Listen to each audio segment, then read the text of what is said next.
इस प्रकार देखो उस लड़के को गुरुजी ने ज्ञान कराया। जगत में मतलब का व्यवहार, बिन मतलब कोई बात न पूछे, देखा खूब विचार, जगत में मतलब का व्यवहार। नारी सुंदर वस्त्र आभूषण मांगे बारंबार, और जो तुम उसको लाए के न दे वो मुखड़ा लेत बिगार, जगत में मतलब का व्यवहार। ऐसी अभी आप लोग सभी आचार्य जी के श्री मुखारविंद से सुन रहे थे भक्त प्रहलाद की पावन चर्चा। देखो प्रहलाद की कथा से हम सभी को एक शिक्षा लेनी चाहिए। जानते कौन सी? कि प्रहलाद है भक्त और पिता है हिरण्याकश्यप जो कि बहुत बड़ा पापी है। और देखिए अंतोगत्वा यानी अंत में जाकर के एक पाप करने में लगा रहा और दूसरा भक्ति करने में लगा रहा, और आखिरी में जाकर के भगवान दोनों को मिल गए। हाँ, परमात्मा दोनों को मिले। लेकिन समस्या इस बात की आ जाती है कि ये समझ में नहीं आया कि पाप करने वाले को भी भगवान मिले और पुण्य करने वाले को भी भगवान मिले। इनके बीच में जो भाव है उस भाव को जानिए। कौन सा भाव? कुभाव नहीं, भाव। प्रहलाद ने जब भक्ति करी ना तो बीच में इतनी मुसीबतें आई लेकिन दुश्मनी का भाव नहीं आया। हिरण्याकश्यप ने दुश्मनी करी, लाख मुसीबतें आई, सार्वजनिक अपमान भी हुआ, लेकिन कभी मित्रता का ख्याल नहीं आया। यानी अगर दुश्मनी करी तो ऐसे करी कि दुश्मन के खून का प्यासा बन गया, और प्रहलाद ने मित्रता करी तो ऐसी करी कि भगवान के दरस के प्यासे बन गए। तब अंत में जाकर के दोनों को भगवान मिल गए। ऐसे मिलते हैं भगवान। यही महाराज प्रहलाद का जब वंश आगे बढ़ा, प्रमाण मिला यही प्रहलाद के एक पुत्र हुए जिनका नाम था बहरोचन, जिन्हें हिंदी में भिरोचन भी बोला जाता है। बहरोचन सांस्कृतिक शब्द है। महाराज बहरोचन जो हैं, इनके द्वारा एक बालक पैदा हुआ जिसका नाम पड़ा है बलि। ये राक्षसों के वंश की चर्चा है क्योंकि हिरण्याकश्यप के वंश की बात बता रहा हूं मैं। लेकिन कहीं कहीं इनके वंश में सद्भावना वाले लोग भी थे जो हमारी सनातन पद्धति को पालन करते थे, फॉलो करते थे। प्रमाण ये मिला जो राजा बलि था, हालांकि दैत्यों का राजा था, लेकिन धर्म कर्म पुण्य में बहुत आगे था। संतों की सेवा करना, गाय की सेवा करना। लेकिन बड़े दुख की बात है आज के समय में जहां चारों तरफ एक ही रंग छाया है संपूर्ण आर्यावर्त भारत में, लेकिन गाय माता की स्थिति क्या है आप लोग भी जानते और हम भी जानते हैं। इस समय वर्तमान समय में देखिए गाय वो है जिसे हिंदू सनातन धर्म की सबसे बड़ी निशानी मानी जाती है। 33 कोट देवी देवता जिसमें विद्यमान है, करोड़ नहीं 33 कोटि। करोड़ नहीं, कोटि का मतलब होता है भिन्न भिन्न, अलग अलग। जिस गाय में 33 कोटि देवी देवता विद्यमान है उस गाय की आज के समय स्थिति क्या है जानते हो? अरे सुख में है दुष्टि और संकट में गैया। ध्यान देना इन पदों को भैया, बड़ी गहरी बात है। अरे सुख में है दुष्टि और संकट में गैया, अरे करो चक्र धारण आहे कन्हैया।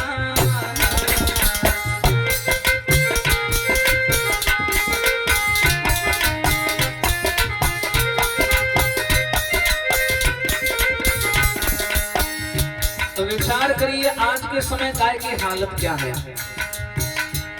अरे गैयन की दशा देख आंख आज भरी गई,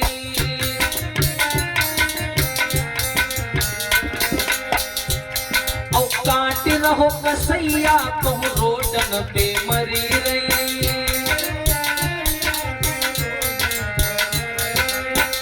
वास्तविक है और सत्य घटना है, और आप सब लोग जानते हैं कि वर्तमान समय में गाय की स्थिति क्या है। कहीं तो कसाई काट रहा है, कहीं तो सड़कों पर आवारा घूम रही है। हमारा मत ले जाने वाले लोग, हमारा वोट ले जाने वाले लोग महलों में रहते हैं, गाड़ियों में घूमते हैं, और हमारे धर्म की जो सबसे बड़ी निशानी है गाय माता, वो सड़कों पर आवारा घूमती है। विचार करिए, गैयन की दशा देख आंख आज भरी गई,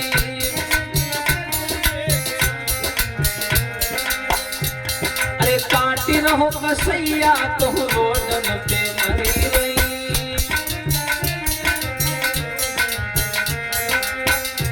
लेकिन हमने क्या किया, अरे दूध पियो छोड़ दियो कहूँ जाओ मैया, किया ना ऐसा, दूध पियो छोड़ दियो कहूँ जाओ मैया, अरे करो चक्र धारण आओ हे कन्हैया।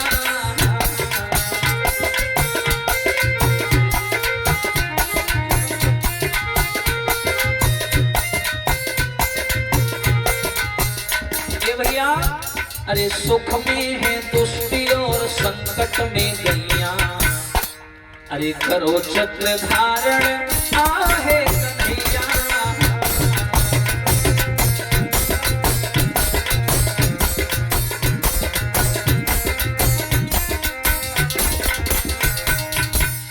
प्यारे, कभी शहर में चले जाना और देखना गाय की हालत, गैयन को छोड़ करके कुत्तन को पाला।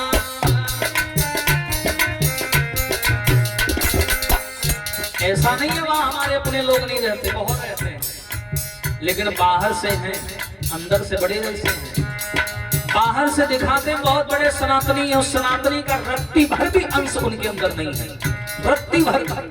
पहले उसकी पद्धति पढ़ो, राम के नाम पर रोडे जाम करते हो, चिल्लाते हो, कभी राम को पढ़ा है कि राम के जीवन में कभी क्रोध नहीं है, आंदोलन नहीं है, राम के जीवन में प्रदर्शन नहीं है। राम जी बगीचा में फूल तोड़ने जाते, माली के आगे हाथ जोड़ते, कहते भैया क्या फूल तोड़ ले, बताओ, 3 लोग का मालिक आज्ञा ले रहा है और हम यहाँ उनके नाम पर आंदोलन करते हैं, प्रदर्शन करते हैं। विचार करिए, शहर में गैयन को छोड़ करके कुत्तन को पाला,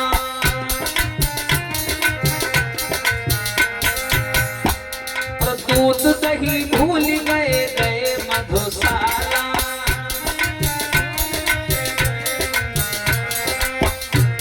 अब दूध दही का निशान नहीं रहा, अरे दूध दही माखन के बचे कम खवैया।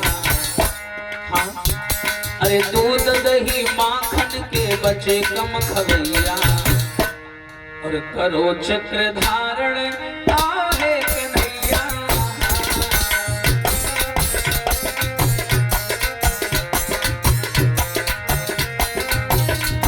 आओ हे कन्हैया। ये राजा बलि बड़ा सनातनी, लेकिन दैत्यों के वंश का था। तो उसने क्या किया, माताओं बहनों पिता लोगों, 199 यज्ञ पूरे कर लिए, अश्वमेध यज्ञ। स्वर्ग का नाम सबने सुना है। पहले क्या होता था, अगर किसी को स्वर्ग का पद चाहिए तो उसे 100 यज्ञ करने पड़ते थे। जैसे आजकल प्रधानमंत्री का पद पाने के लिए वोटिंग की जाती है, ठीक उसी प्रकार प्राचीन काल में यज्ञ हुआ करते। जो राजा 100 यज्ञ कर लेता था वो इंद्रासन का मालिक बन जाता था, स्वर्ग का राजा। अब भैया एक अश्वमेध यज्ञ करने में लाले पड़ जाते थे। यज्ञ होता था और यज्ञ का घोड़ा छोड़ा जाता था। अब वो घोड़ा जिन जिन राज्यों में जाता था, जहां जहां जाता था, घोड़ा छोड़ने वाले राजा को उन उन राज्यों से लड़ाइयां लड़नी पड़ती थी और युद्ध जीतना पड़ता था। जब वो संपूर्ण आर्यावर्त को जीत लेता था तब जाकर के वो इंद्रासन का मालिक बनता था। बताओ कितना कठिन था। अब प्रमाण मिला कि जब 99 यज्ञ राजा बलि ने पूरे कर लिए, 99 एक बचा था। अब उस समय जो इंद्र गद्दी पर बैठा था उसको चिंता होने लगी। उसने सोचा कि एक तो ये राजा बलि है और ऊपर से राक्षसों के खानदान का है। 99 इसने पूरे कर लिए हैं, कोई अड़चन भी नहीं आई है, एक बचा है। और अगर इसने धोखा से पूरा कर लिया और ये अगर धोखे से स्वर्ग का राजा बन गया तो हम देवताओं की खैर नहीं है, विपक्ष का आदमी है। अब ये इंद्र वहां से भगा, विष्णु भगवान के शरण में आया, बोला प्रभु रक्षा करो।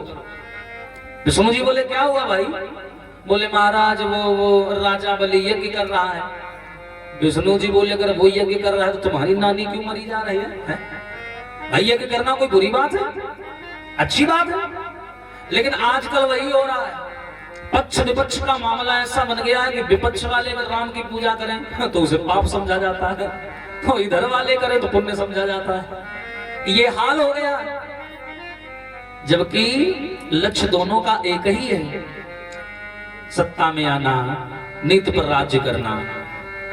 अब बोला कि महाराज बात वो नहीं है, यज्ञ करना गलत बात नहीं है, सबको करना चाहिए, लेकिन महाराज समझा करो पुरानी दुश्मनी है और ये दैत्यों के खानदान का है और हम देवता लोग हैं और दैत्यों से कभी पटरी तो खाती नहीं हम लोगों की, और ये धोखाधड़ी में अगर इसका 100वां यज्ञ पूरा हो गया महाराज तो ये हम देवताओं को दौड़ा दौड़ा के मारेगा।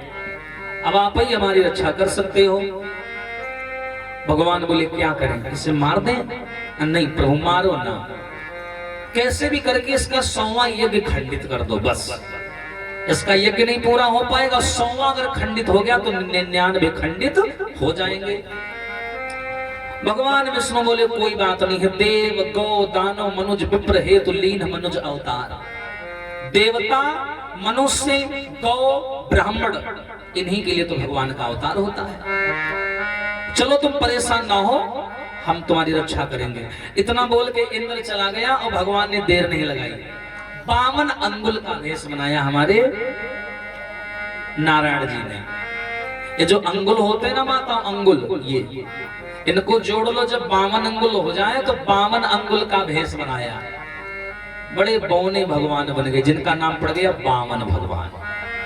बोलिए 52 भगवान की।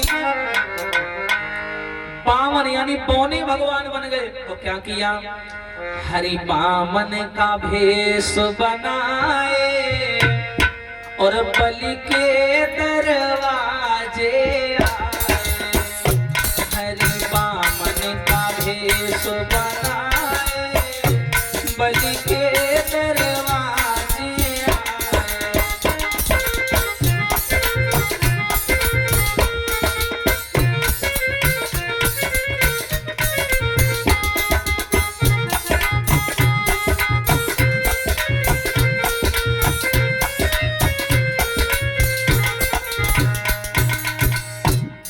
यानी पौने भगवान बन गए और राजा बलि की परीक्षा लेने चल पड़े।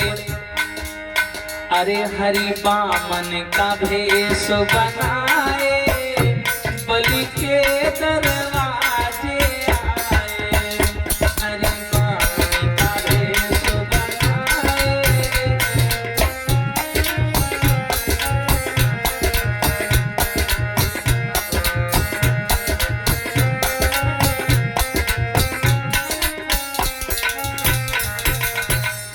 कैसे चले भगवान, कंधे झोली धरी हाथ लाठी बड़ी। हाँ, कंधे झोली धरी हाथ लाठी बड़ी। और भैया जब भगवान ने इनका रूप देखा तो देवों ने फूल बरसाए बलि के दरवाजे आए।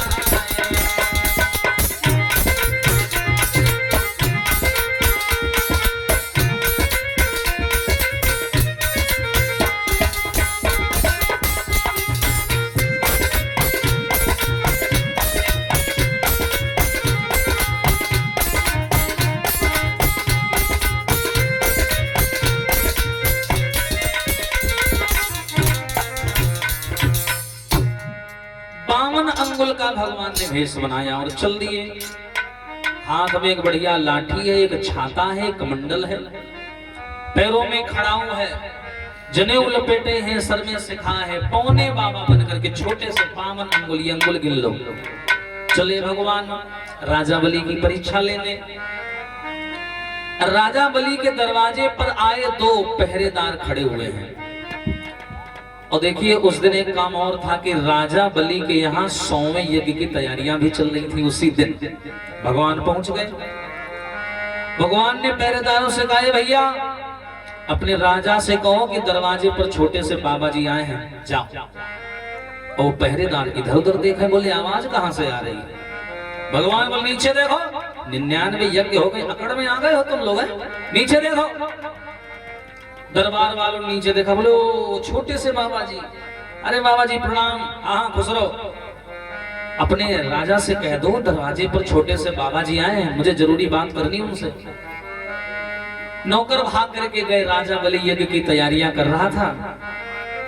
नौकरों ने कहा महाराज दरवाजे पर एक छोटे से बाबा आए हैं। भैया बाबा का नाम सुना, बताओ। राजा बलि यज्ञ की तैयारियां कर रहा है, मुहूर्त को भूल गया, लेकिन संत की सेवा करने वाला व्यक्ति था, दौड़ पड़ा नंगे पांव, दौड़ करके दरवाजे पर आया और बाबा जी के पैरों में गिर गया भगवान के। बोला अहो भाग्य हमारे जो आप हमारे दरवाजे पधारे।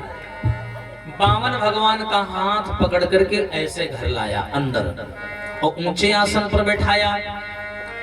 आओ बैठो आसन पे, और क्या इच्छा नाथ तुम्हारी, और क्या चाहत कुछ दान कहो, क्या सेवा करे तुम्हारे।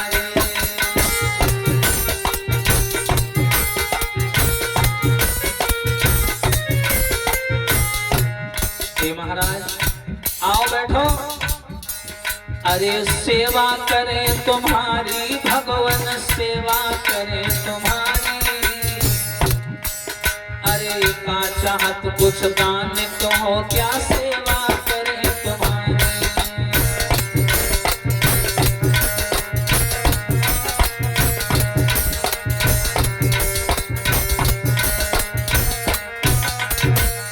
और महाराज अरे संत ब्राह्मण द्वार द्वार पे कभी किसी के न जाते।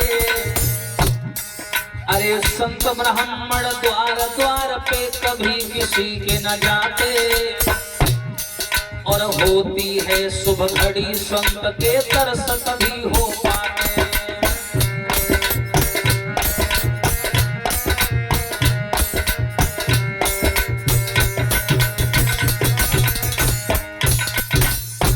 आइए बैठिए महाराज। और देखिए सबसे बड़ा हमारा सौभाग्य है कि हमारे यहाँ 100वें यज्ञ की तैयारियां चल रही हैं और बढ़िया सुनहरे मौके पर आप आ गए हो। मांग लो क्या चाहिए। और कैसे आए भगवान ये भी बताओ। भगवान ने देखा कि देवता तो इसकी बड़ी बुराई कर रहे थे कि ऐसा है वैसा है, और ये तो बड़ा अच्छा आदमी है, कितने सेवा कर रहा है हमारी, कितनी बढ़िया बढ़िया बातें कर रहा है, और देवता इसकी बड़ी बुराई करते हैं। अब मैं जान गया कि देवताओं की इससे व्यक्तिगत जलन है। भगवान बोले अरे हम तो संत आदमी हैं, और लाला एक संत साधु और साधु एक सिर्री एक बहुया जगह नहीं रुकते हैं। और बोले हम तो संत हैं भाई, और संत सुखी विचरंति मई। संत तो तभी सुखी रहता है जब वो विचरण करता रहे, घूमता रहे। जिस प्रकार एक जगह ठहरा हुआ पानी गंदा हो जाता है, उसी प्रकार संत भी अगर एक जगह रुक जाए, ठहर जाए, तो उसके विचार भी मलिन हो जाते हैं। इसलिए हम आ गए। हमने सुना है भाई तुम्हारा 100वां यज्ञ है, बस यही सुनकर के आशीर्वाद देने चले आए तुम्हें। बलि बड़ा प्रसन्न हुआ। बलि बोला भगवान आ ही गए हो तो कुछ मांग लो हमसे, क्योंकि हमारे यहाँ से कोई खाली हाथ नहीं गया। भगवान बोले हम संत आदमी हैं भाई, हमें क्या चाहिए, जो दे दो सब सही है। बोले नहीं महाराज आप अपने मुंह से बताओ क्या चाहिए तुम्हें। भगवान बोले तुम दे नहीं पाओगे। बोले क्या मांगो तो। बोले नहीं हमें डर लग रहा है कहीं ऐसा ना हम मांगे और तुम हमका भगा दो। बोले नहीं भगाएंगे क्यों, मांगो आप। भगवान बोले देखो पहली बात कि हमें तुम ऐसा वैसा बाबा ना समझना। बोले कौन सा बाबा। बोले हम वो बाबा नहीं है गली न गुरुआ फिरे चेला कंठी लियो और नरक जाओ चाहे स्वर्ग जाओ पर हमें दक्षिणा दियो। हम वो वाले बाबा नहीं है, ध्यान रखना। राजा बलि जानेगा बड़ा खोपड़ी खाए। बोले महाराज मांग लो। तो भगवान बोले मांगे। बोले मांगो। तो देखो भगवान ने क्या मांगा। बामन बोले चाहिए नहीं अब तेरी धन दौलत माल रकम।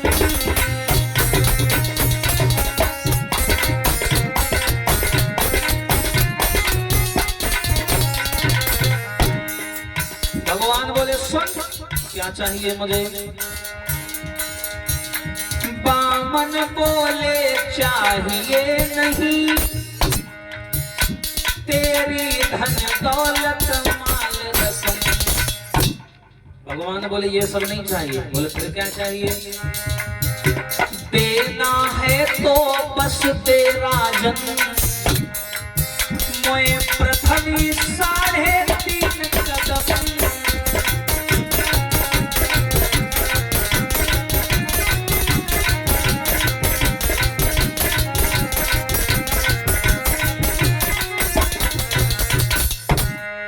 जवाब दिया, सुन अगर कुछ देना ही चाहता है तो एक काम कर, 3.5 कदम जमीन दे दे हमें। 3.5 कदम जमीन। राजा बलि कह लगा, अरे बाबा जी 2 घंटे तो खबड़ी खाए हो अब मांगे तो मांगे का 3.5 कदम जमीन है? तुम्हारे चम्मच भरे को पाए 3.5 कदम जमीन में यहाँ कहाँ मिल जाई तुम? कहा है ऐसा करो महाराज, जब जमीन मांग ही ली है तुमने तो एक लंबा चौड़ा आदमी हम बुलवा दें, उससे बताओ नपवा दें। तुम इतने छोटे हो, इतने इतने पांव तुम्हारे। भगवान कह लग, बेटा वे तुम हमका जानते नहीं हो हाँ तुम बस हाँ भरो और बाकी हम पर छोड़ो। बलि बोला, कैसी हाँ भरे? अब तुमने 3.5 कदम जमीन मांगी है, 2-3 बित्ता जमीन आएगी है। अरे ये सब हमारी पड़ी है, तो जहां मनवा है तहां नाप ले, सब अपनी है, चिंता ना करो। भगवान बोले, देखो हम कच्चे चावल नहीं चबाते जो दर्रा दर्रा करें। हाँ एक काम करो, पहले पानी लाओ जाए, यहाँ आकर संकल्प करो, गुरु की कसम खाओ, अपने माता पिता की कसम खाओ, उसके बाद हम नापेंगे। ब्राह्मण है कोई ऐसा वैसा समझ लिया, कोई कच्चा खेल थोड़ी ना खेलेंगे। तुम जाओ पहले पानी लेकर आओ। राजा बलि जानेगा कि ये भैया कोई हल्का फुल्का आदमी नहीं है।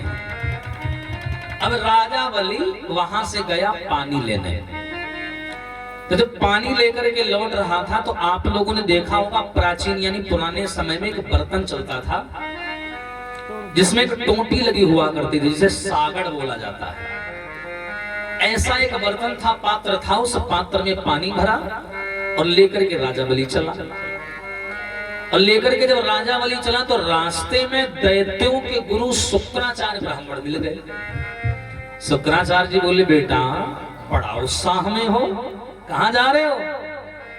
चेला बोला, गुरु जी हट जाओ, टाइम नहीं है। दरवाजे पर गुरु भगवान आए, एक महात्मा जी आए हैं और उन्होंने 3.5 कदम जमीन मांगी है, वो हमने दे दी है और संकल्प करने के लिए जल लेकर जा रहे हैं। महात्मा की बात सुन के गुरु जी बोले, बेटा जिसे तुम महात्मा समझ रहे हो वो महात्मा ना है, पूरा परमात्मा है, तुम्हारी आत्मा निकाली धरती बाहर। हाँ उसके चक्कर में ना पड़ना, 1 नंबर का छलिया है, पता नहीं कितनों को छल करके मिट्टी मिला दिया उसने। हाँ और तुम उसे महात्मा समझ रहे हो? बोले क्यों गुरु जी?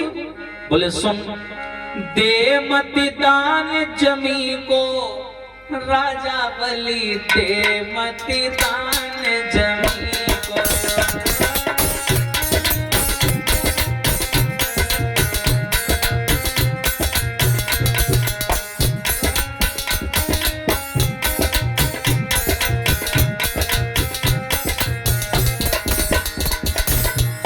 तू इसे साधारण समझ रहा है? अरे ये तो तुम्हारा पुराना दुश्मन है। बोले कैसे? बोले तुम नहीं जानते हो, तुम्हारे पिता का नाम बहरोचन, बहरोचन के पिता का नाम प्रहलाद, प्रहलाद के पिता का नाम हिरण्याकश्यप, हिरण्याकश्यप के भाई का नाम हिरण्याक्ष। और इन दोनों भाइयों को किसने मारा? कुछ पुरानी बात मालूम है तुम्हें? बोले किसने? अरे जाई छलिया ने हिरण्याक्ष मारो,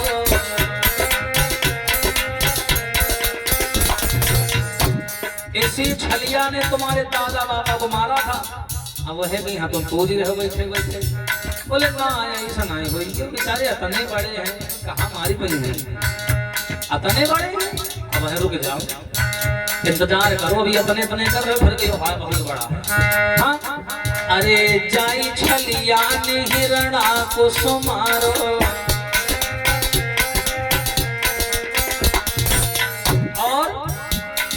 धर के भेषन रसी को राजा बलि दे मति दान जमी।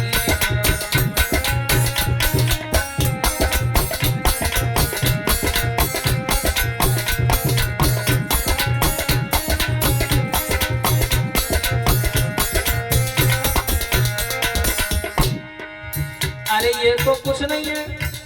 अरे जाई छलिया ने रावण मारो, अरे इसी ने रावण को मार दिया। बोले कैसे?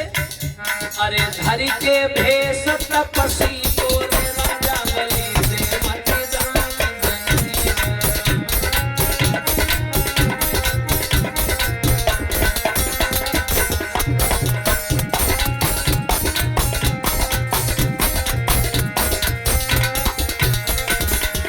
और सुनो बेटा, जिसे तुम महात्मा समझ रहे हो ना, ये पता है कौन है? कौन है? अरे जिसको तुम बाबा समझती हो, जिसे तुम बाबा समझ रहे हो, कौन है? अरे ये है पति लक्ष्मी गोरे राजा बलि दे मति